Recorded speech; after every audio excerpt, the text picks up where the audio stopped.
Hello दोस्तों, स्वागत करते हैं एक बार फिर से आपकी अपने YouTube channel Bihar board study point में। दोस्तों, आज के इस इम्पोर्टेंट वीडियो हम डिस्कस करने जा रहे हैं बिहार बोर्ड 10th क्लास के दोस्तों विज्ञान के मॉडल सेट एक, जो कि दोस्तों नेट पर का जो होता है मॉडल सेट, जो बिहार बोर्ड के एग्ज़ाम के इम्पोर्टेंस से बनता है दोस्तों, उस पर। तो दोस्तों, इस विज्ञान में 80 क्वेश्चन आपको ऑब्जेक्टिव रहता है, जिसमें 40 क्वेश्चन बनाना होता है। तो हम इस 80 क्वेश्चन को दोस्तों डिस्कस करेंगे। तो आप इस मॉडल सेट को देखें और इस मॉडल सेट का लाभ लें। तो चलते हैं दोस्तों अपने टॉपिक की ओर, अपने समय को ध्यान में रखते हुए। तो दोस्तों देखिए कि किस तरह से क्वेश्चन बनता है और कैसा क्वेश्चन इस बार आएगा। तो हमारा यहाँ पे दोस्तों पहला क्वेश्चन जो है इस वीडियो का, दोस्तों पहला क्वेश्चन कह रहे हैं दोस्तों कि परावर्तक सतह की सूक्ष्मदर्शीय संरचना यदि समरूप ना हो तो कैसा परावर्तन होगा। समरूप मतलब समांतर दोस्तों ना हो तो कहता परावर्तन कैसा होगा। ए नियमित, बी अनियमित, सी विस्तृत और डी परावर्तन ही नहीं होगा, यानी कि लौटेगा नहीं। जैसे प्रकाश यहाँ से जाएगा तो यह फिर लौटेगा नहीं। तो इनमें से इनका जो राइट आंसर दोस्तों वो होगा विस्तृत होगा, यानी फैल जाएगा। तो इसका ऑप्शन में से बिल्कुल राइट आंसर है। नेक्स्ट क्वेश्चन है कि विस्तृत परावर्तन में परावर्तन के नियमों का पालन ए होता है, बी नहीं होता है, सी कभी होता है कभी नहीं, और डी परावर्तन ही नहीं होता है। तो विस्तृत परावर्तन जो होता है दोस्तों, विस्तृत परावर्तन, तो दोस्तों इनमें कहता है परावर्तन के नियम का पालन होता है या नहीं। तो दोस्तों इनमें नियम का पालन होता है। इसका ऑप्शन में ए बिल्कुल राइट आंसर है।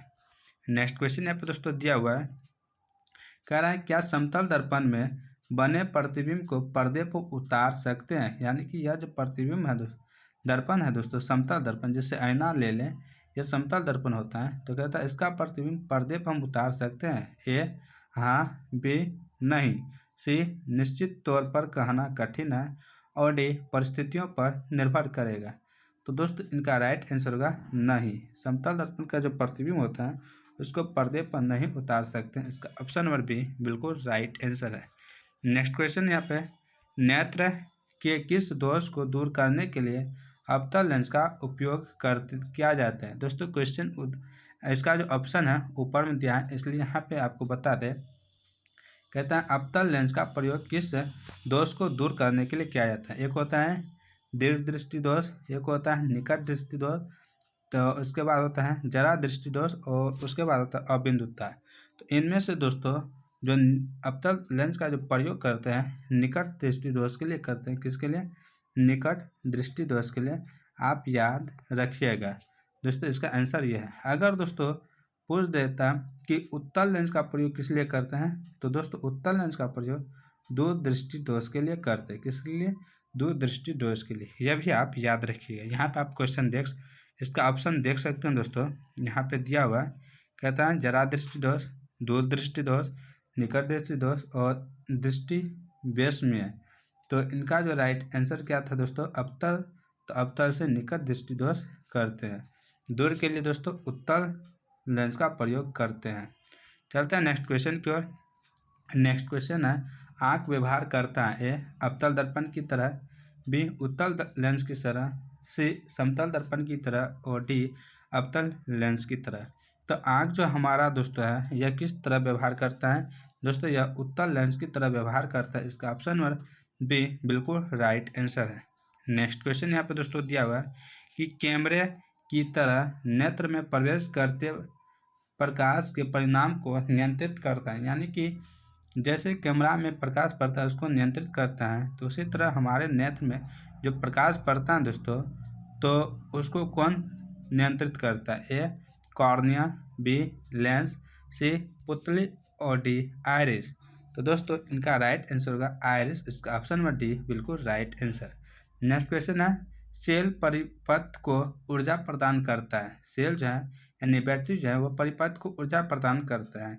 तो प्रति एकांक आवेश के लिए उपलब्ध ऊर्जा के परिणाम को कहते हैं। ए विद्युत वाहक बल, बी विभवांतर, सी विद्युत स्थितिज ऊर्जा, और डी केवल विद्युत ऊर्जा। तो दोस्तों उसको जो कहते हैं उसको कहते हैं विद्युत वाहक बल। इसका ऑप्शन नंबर ए बिल्कुल राइट आंसर है। नेक्स्ट क्वेश्चन यहाँ पर दोस्तों दिया हुआ है कि कार्बन की प्रतिरोधकता की कोटि होती है। ए 10⁻⁻8, बी 10⁻⁻6, सी 10⁻⁻4 और डी 10⁻⁻2। तो कार्बन की जो प्रतिरोधकता की जो कोटि होती है दोस्तों वो कोटि होती है 10⁻⁻4। इसका ऑप्शन नंबर सी बिल्कुल राइट आंसर है। नेक्स्ट क्वेश्चन यहाँ पर दोस्तों दिया हुआ है 2 ओम तथा 3 ओम के प्रतिरोधों के संयोजन से प्राप्त होने वाले प्रतिरोध होंगे।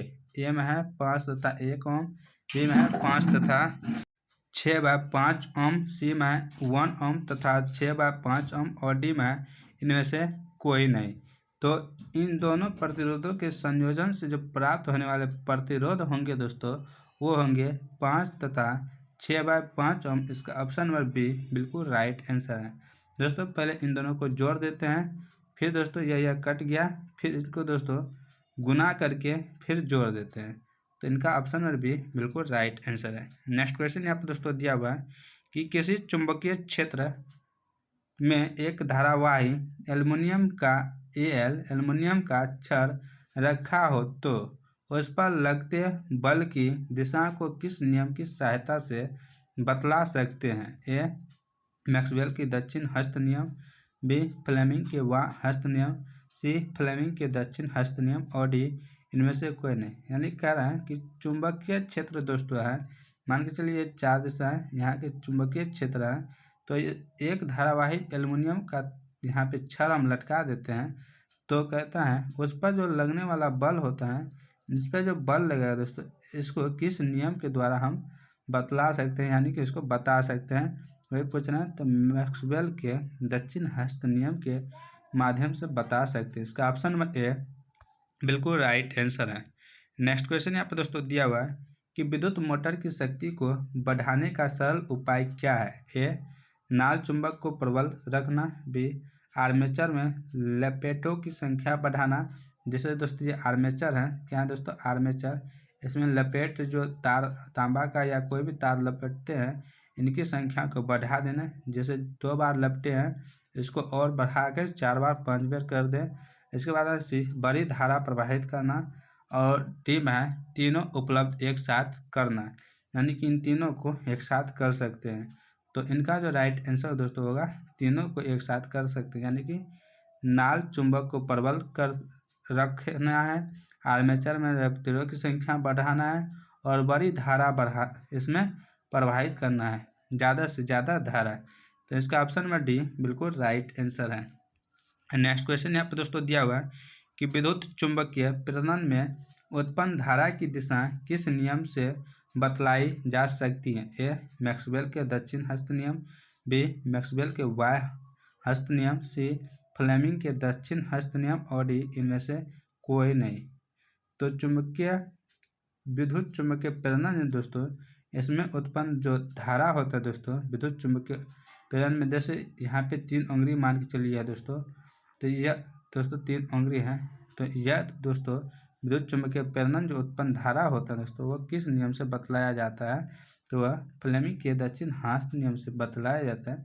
इसको बल कहते हैं, इसको धारा कहते हैं और इसको विद्युतीय क्षेत्र कहते हैं। इस तरह से होता है। तो चलते हैं नेक्स्ट क्वेश्चन की ओर। नेक्स्ट क्वेश्चन यहाँ पे दोस्तों दिया हुआ है कि ताप शक्ति विद्युत संयंत्र या यंत्र में आर्मेचर को घूर्णित करने का काम कौन करता है। ए वाष्प, बी संपीड़ित गर्म हवा, सी ए तथा बी दोनों और डी कोई नहीं। तो ताप शक्ति जो होता है दोस्तों और उसमें विद्युत संयंत्र में जो आर्मेचर घूमता है दोस्तों, आर्मेचर वह किस से घूमता है जब पूछ रहा है दोस्तों। यह जो घूमता है वह वाष्प से भी घूम सकता है और संपीड़ित गर्म हवा से भी घूम सकता है, तो जल से भी घूम सकता है, यह अनेक बहुत सारा ऐसा है, पवन से भी घूम सकता है। तो इसका यहाँ पे ऑप्शन नंबर सी बिल्कुल राइट आंसर है।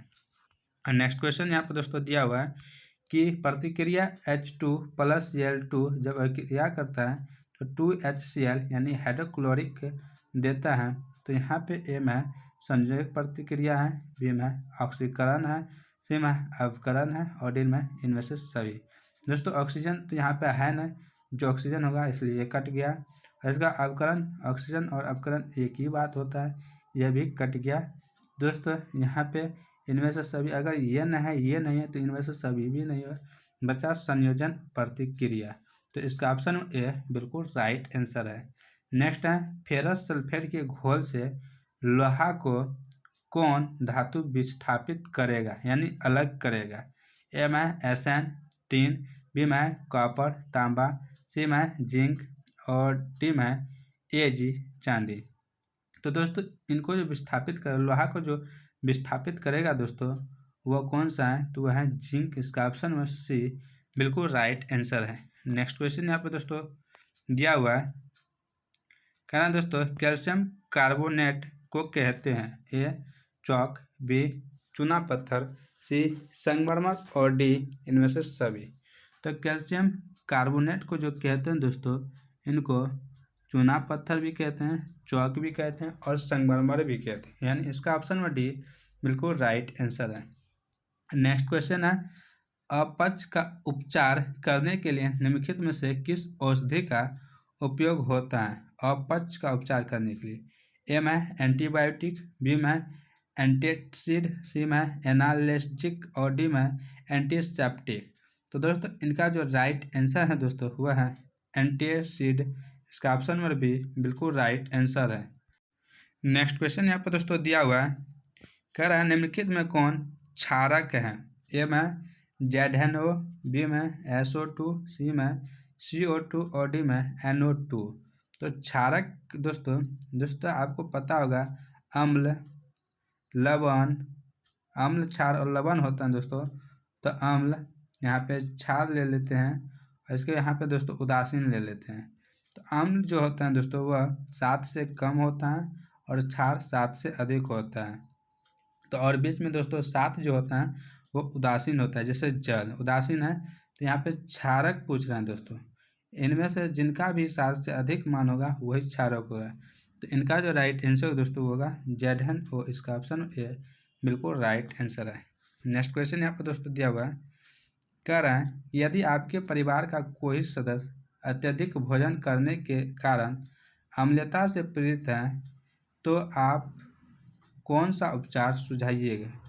ए में नींबू का रस, बी में सिरका, सी में बेकिंग सोडे का विलयन और डी में धवन सोडे का विलयन। तो दोस्तों अगर वह अम्ल से पीड़ित हैं तो दोस्तों आप लोग ज़्यादा से ज़्यादा, अगर ढकार सब होता है तो नींबू देते हैं। तो दोस्तों आप लोग यहाँ पे नींबू देंगे, लेकिन इनका जो राइट आंसर है दोस्तों बेकिंग सोडे का विलयन होगा। इसका ऑप्शन में सी बिल्कुल राइट आंसर है, क्योंकि दोस्तों बेकिंग सोडा को खाने का सोडा भी कहते हैं। चलते हैं दोस्तों नेक्स्ट क्वेश्चन की ओर। नेक्स्ट क्वेश्चन यहाँ पे दिया हुआ है, उच्च वर्षीय अम्लों के सोडियम लवण कहलाते हैं? ए अपमार्जक, बी साबुन, सी प्लास्टिक और डी रबर। तो उच्च वर्षीय अम्लों के जो सोडियम लवण कहलाते हैं दोस्तों वह कहलाते हैं अपमार्जक। इसका ऑप्शन ए बिल्कुल राइट आंसर है। दोस्तों चलते हैं नेक्स्ट क्वेश्चन की ओर। नेक्स्ट क्वेश्चन यहाँ पे दिया हुआ है, हेमेटाइट किस धातु का अयस्क है? ए Na, बी Na मतलब सोडियम, बी Ca कैल्शियम, सी Al एल्युमिनियम और डी Fe लोहा। तो हेमेटाइट जो है दोस्तों यह किसका अयस्क है? तो दोस्तों ये अयस्क है लोहा का। इसका ऑप्शन में डी बिल्कुल राइट आंसर है। दोस्तों एक आपसे पूछा जाता है एल्युमिनियम का, तो एल्युमिनियम का अयस्क कौन सा है? तो बॉक्साइट। दोस्तों कौन सा है? बॉक्साइट एल्युमिनियम का अयस्क है। बहुत ही बेहतरीन दोस्तों यह क्वेश्चन बार बार पूछे जाते हैं, याद रखिएगा। चलते हैं नेक्स्ट क्वेश्चन की ओर। नेक्स्ट क्वेश्चन यहाँ पे दिया हुआ है कि धातुओं को तोड़ने में प्रयुक्त गैस है? ए एथेन, बी मीथेन, सी एथाइन और डी एथिलीन। तो धातुओं को जो जोड़ने में कह रहा है दोस्तों, जोड़ने में जो प्रयुक्त गैस होता है दोस्तों उनका प्रयोग करते हैं तो एथाइन का इसका प्रयोग करते हैं। यानी जैसे दोस्तों आप वेल्डिंग सब जो करते हैं वहाँ पे एथाइन का ही प्रयोग करते हैं। नेक्स्ट है उपधातु है, ए में है Au, बी में है Ag, सी में है Pt।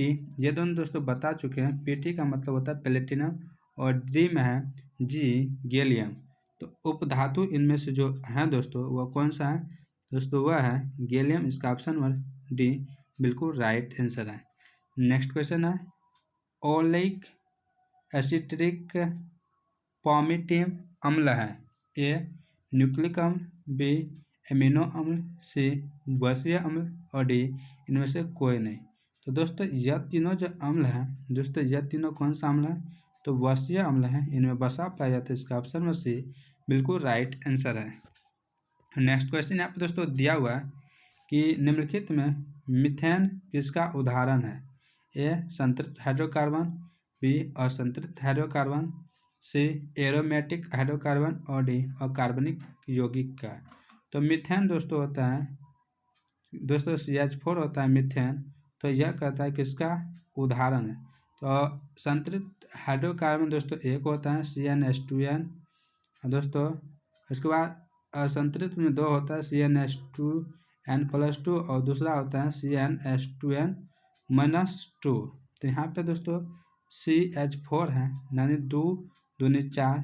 तो दोस्तों इनका जो राइट आंसर हो दोस्तों क्या होगा? तो इनका जो राइट आंसर है वह है संतृप्त हाइड्रोकार्बन। इसका ऑप्शन में ए बिल्कुल राइट आंसर है। नेक्स्ट क्वेश्चन यहाँ पर दोस्तों दिया हुआ है कि इथेन का आणविक सूत्र इतना है, इसमें ए 6 सहसंयोजक आबंध है, बी 7 सहसंयोजक आबंध है, सी 8 सहसंयोजक आबंध है और डी 9 सहसंयोजक आबंध है।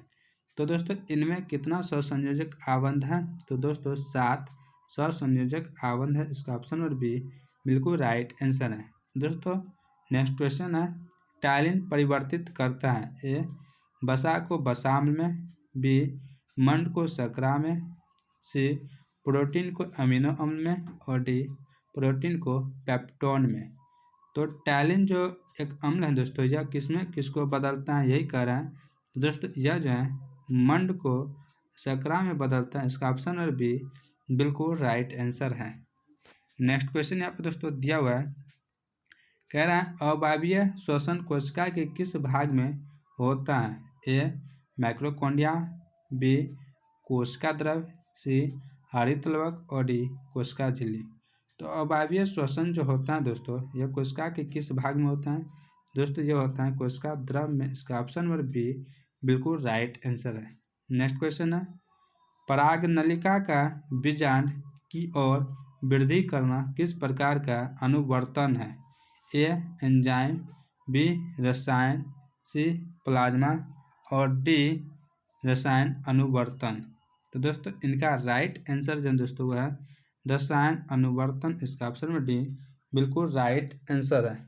नेक्स्ट क्वेश्चन यहाँ पे दोस्तों दिया हुआ है, कहता है कि अंकुरित हुए बीजों की वृद्धि के अग्र भाग यानी कि आगे का जो भाग होता है उत्पन्न होता है उसको क्या कहते हैं?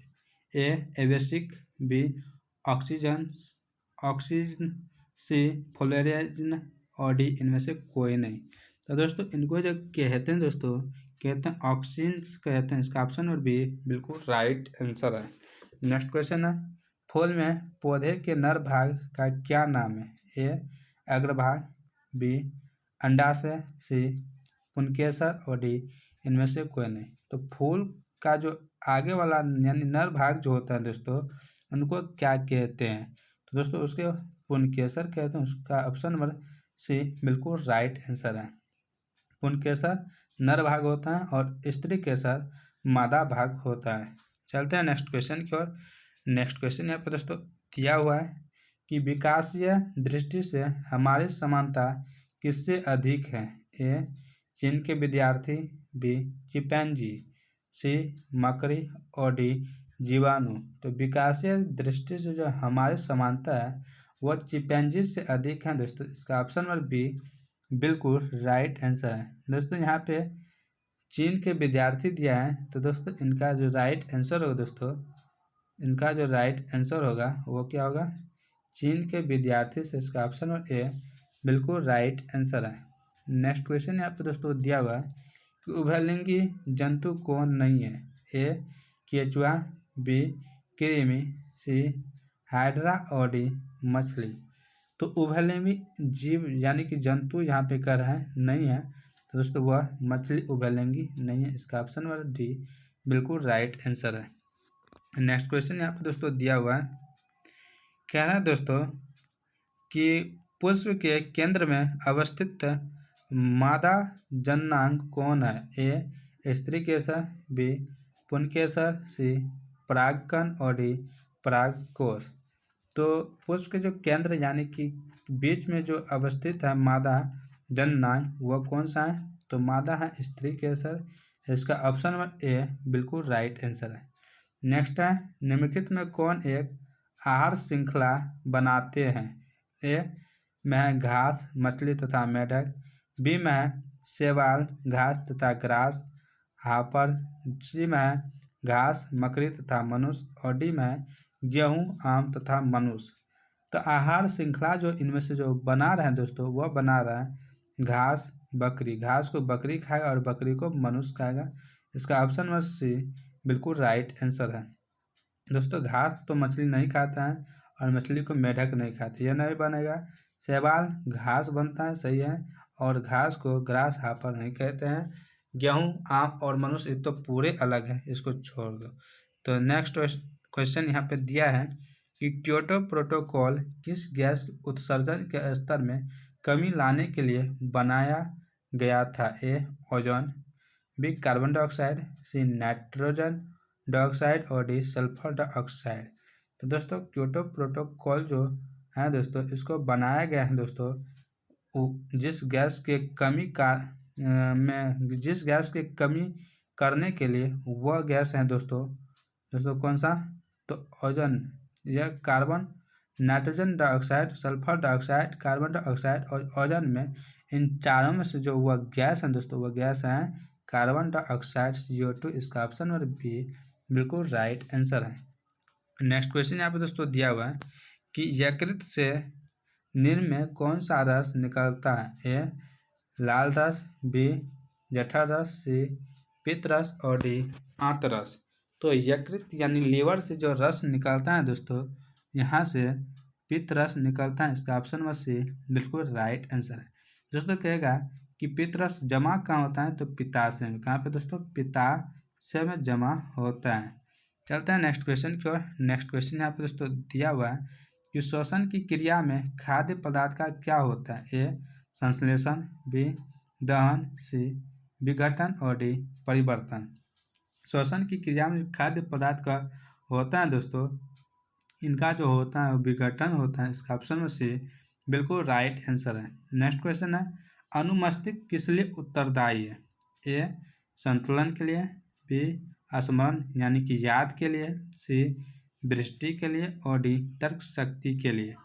तो अनुमस्तिष्क का जो कार्य है दोस्तों ऐसे समझिए अनुमस्तिष्क का जो कार्य है इनका कार्य है संतुलन के लिए। इसका ऑप्शन में ए बिल्कुल राइट आंसर है। नेक्स्ट क्वेश्चन यहाँ पर दोस्तों दिया हुआ है समजात अंगों के उदाहरण है। ए हमारा हाथ तथा कुत्ते के अग्रपाद, बी हमारे दांत तथा हाथी के दांत, सी आलू एवं घास के भूस्तरीय और डी उपरोक्त में सभी। तो समजात अंगों के जो उदाहरण इनमें से हैं दोस्तों वो सभी है। इसका ऑप्शन में डी बिल्कुल राइट आंसर है। नेक्स्ट क्वेश्चन यहाँ पर दिया है उत्तल दर्पण में परावर्तक सतह पर लंबवत गिरती किरणें फोकस पर ए अभिसारित होती हैं, बी अपसारित होती हैं, सी समांतर हो जाती हैं और डी अपसारित होती लगती है। तो दोस्तों इनका राइट आंसर है दोस्तों समांतर हो जाती हैं। इसका ऑप्शन नंबर सी बिल्कुल राइट आंसर है। नेक्स्ट क्वेश्चन है कि किस दर्पण में केवल आभासी प्रतिबिंब बनेगा? केवल आभासी। ए समतल, बी अवतल, सी उत्तल और डी समतल तथा उत्तल। तो केवल आभासी प्रतिबिंब जो बनेगा दोस्तों यह बनेगा समतल तथा उत्तल में। इसका ऑप्शन नंबर डी बिल्कुल राइट आंसर है। नेक्स्ट क्वेश्चन यहाँ पे दोस्तों दिया हुआ है कि किस दर्पण में वास्तविक प्रतिबिंब नहीं बन सकता? ए समतल में दर्पण में, बी अवतल दर्पण में, सी समतल तथा अवतल दर्पण में और डी सभी दर्पणों में वास्तविक प्रतिबिंब बन सकता है। तो इनका राइट आंसर है दोस्तों है समतल दर्पण में। इसका ऑप्शन नंबर ए बिल्कुल राइट आंसर है। नेक्स्ट क्वेश्चन यहाँ पर दोस्तों दिया हुआ है कि यदि वोल्ट मीटर को परिपथ में श्रेणी क्रम में जोड़ दिया जाए तो परिपथ में बहती धारा का मान होगा। ए कोई परिवर्तन नहीं, बी 2 गुना, सी आधा और डी लगभग शून्य। तो वोल्ट मीटर को दोस्तों परिपथ में श्रेणी क्रम में दोस्तों इस तरह श्रेणी क्रम में हम जोड़ देंगे दोस्तों, तो कहता है कि परिपथ में जो बहती धारा है उनका मान क्या हो जाएगा। तो दोस्तों जब इस तरह जोड़ेंगे तो उनका मान लगभग शून्य हो जाएगा। इसका ऑप्शन नंबर डी बिल्कुल राइट आंसर है। नेक्स्ट क्वेश्चन यहाँ पर दोस्तों दिया हुआ है, कहता है 100 वाट तथा 40 वाट के बल्ब को घरेलू परिपथ में लगाने से कौन ज़्यादा प्रकाश देगा। ए में है 100 वाट वाला, बी में 40 वाट वाला, सी में दोनों लगभग बराबर और डी में कहाँ नहीं जा सकते। दोस्तों आप लोग सुनते होंगे 100 वाट का, 50 वाट का, 90 वाट का, 110 वाट का बल्ब। तो दोस्तों जब ज़्यादा रोशनी के लिए हम लेते हैं तो ज़्यादा वाट का लेते हैं। यहाँ पे कहता है कि ज़्यादा प्रकाश कौन देगा, तो ज़्यादा वाट वाला 100 वाट वाला।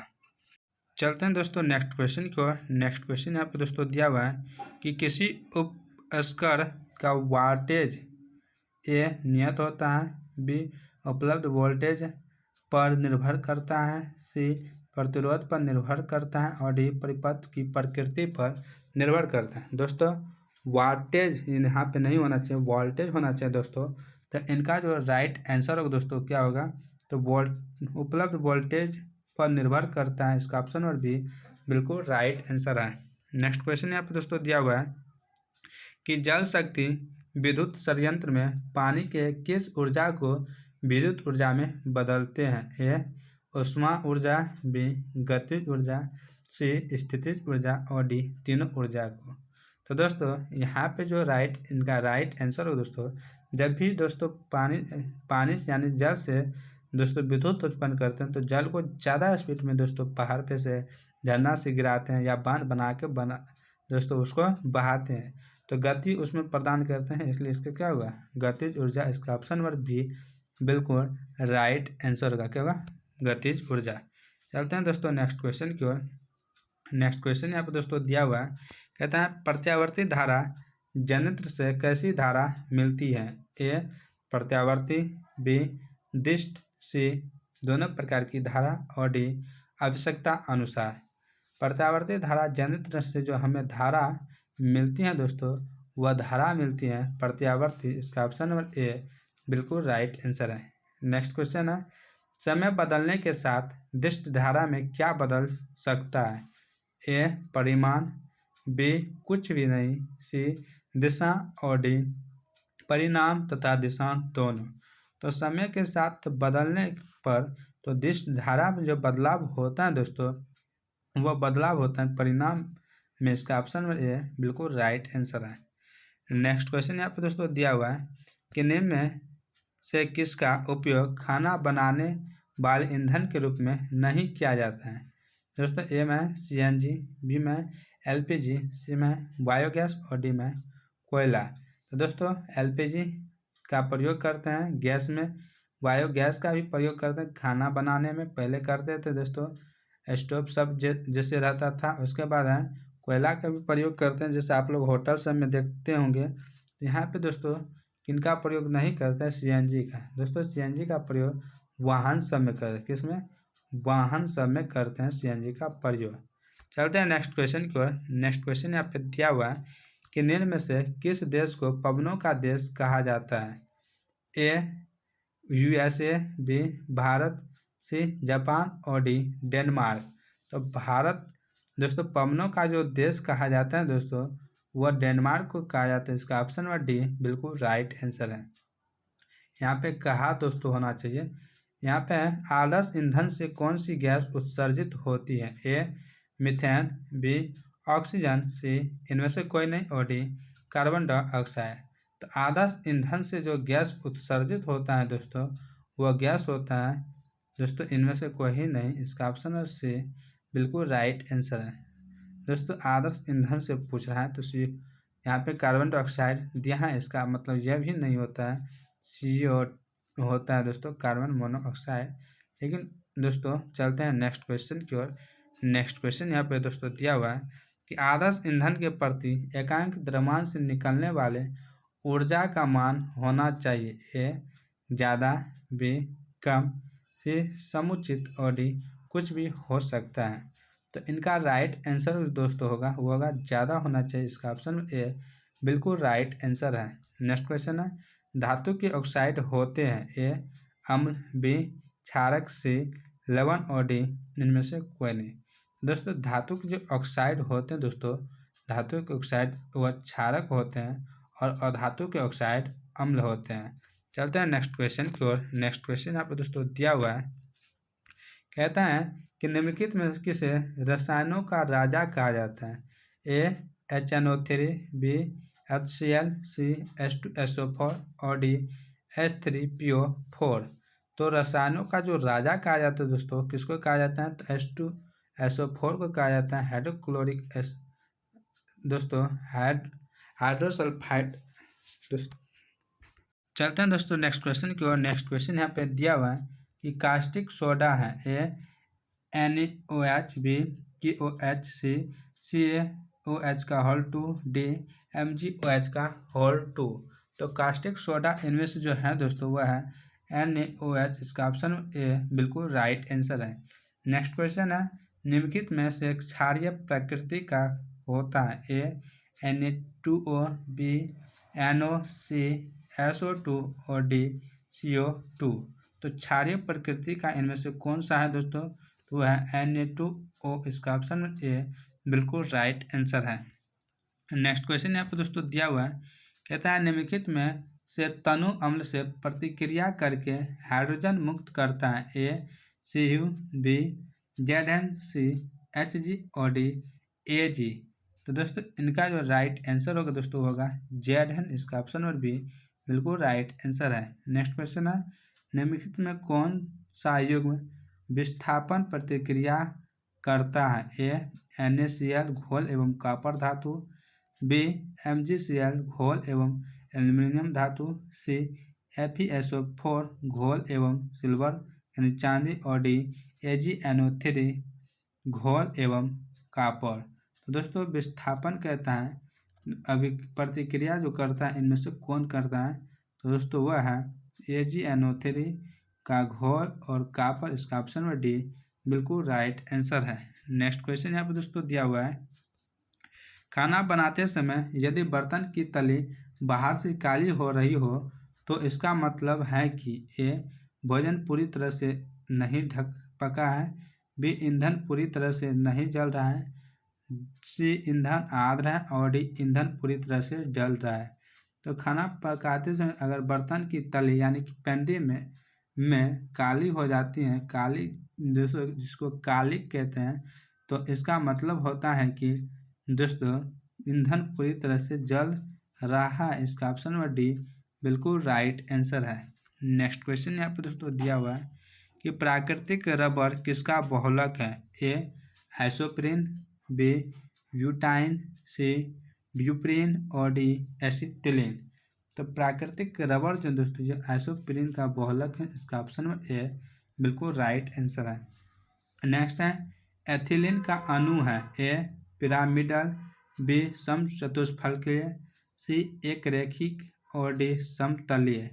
तो एथिलीन का जो अणु है दोस्तों यह कैसा है, यह समतलीय है। इसका ऑप्शन नंबर डी बिल्कुल राइट आंसर है। नेक्स्ट क्वेश्चन यहाँ पर दोस्तों दिया हुआ है कि तत्व XXCl2 सूत्र वाला एक क्लोराइड बनाता है जो एक ठोस है और जिसका गलनांक अधिक है। आवर्त सारणी में यह तत्व संभवतः किस समूह के अंतर्गत होगा, ए में है Na, बी में है Mg, सी में है Al और डी में है Si। सोडियम, मैग्नीशियम, एल्युमिनियम और सिलिकॉन। तो इनका जो राइट आंसर दोस्तों क्या होगा, वो होगा मैग्नीशियम। इसका ऑप्शन नंबर बी बिल्कुल राइट आंसर है। नेक्स्ट क्वेश्चन यहाँ पर दोस्तों दिया हुआ है, कहता है दोस्तों किस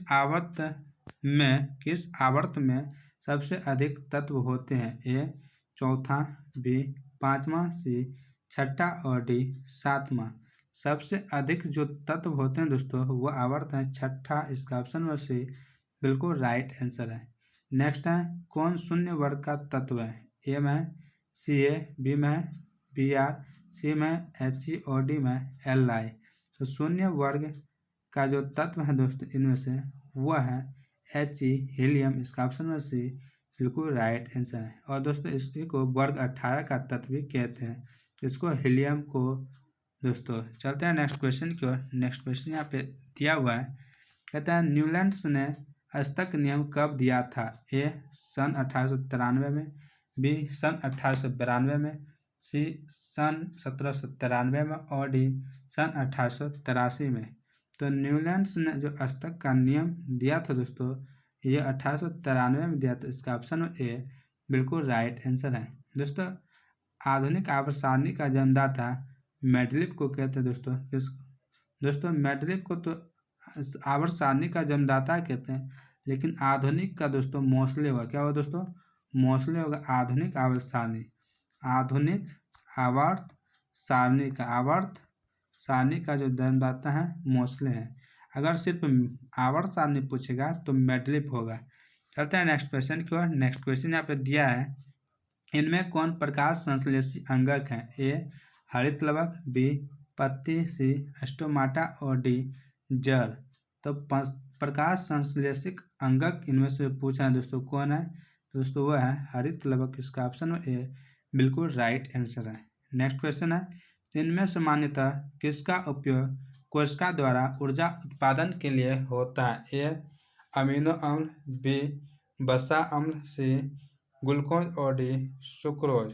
तो दोस्तों कोशिका ऊर्जा उत्पादन के लिए जो इनमें से प्रयोग किया जाता है दोस्तों, ग्लूकोज का प्रयोग किया जाता है, इसका ऑप्शन में सी बिल्कुल राइट आंसर है। नेक्स्ट क्वेश्चन यहाँ पे दोस्तों दिया हुआ है कि जल तथा घुलनशील लवण का मूल रोम से पत्तियों तक पहुँचने की क्रिया किस ऊतक द्वारा संपन्न होती है? ए कार्केटस, बी फोलियम, सी जाइलम और डी मूल रोम। तो दोस्तों जल तथा घुलनशील लवण दोस्तों जाइलम के द्वारा ऊपर जाते हैं पत्ती तक, इसका ऑप्शन नंबर सी बिल्कुल राइट आंसर है। दोस्तों फोलियम के द्वारा भोजन जो है दोस्तों, भोजन यह पौधे के हर जगह जाता है, पौधे के अंग अंग तक फ्लेम के द्वारा भोजन पहुंचता है।